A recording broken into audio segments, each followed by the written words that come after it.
প্রধান উপদেষ্টা প্রফেসর মুহম্মদ ইউনূসের নেতৃত্বে গতকাল রোববার রাষ্ট্রীয় অতিথি ভবন যমুনায় দেশের সার্বিক আইন-শৃঙ্খলা পরিস্থিতি পর্যালোচনায় একটি বৈঠক অনুষ্ঠিত হয়েছে।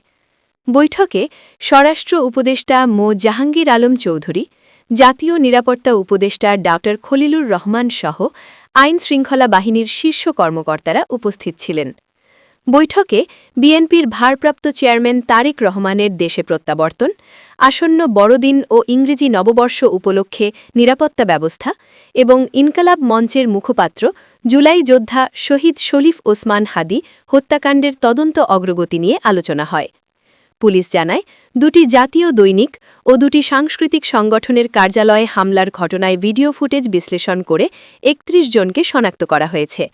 এসব ঘটনায় ঢাকাসহ বিভিন্ন স্থানে অভিযান চালিয়ে ৬ জনকে গ্রেপ্তার করা হয়েছে।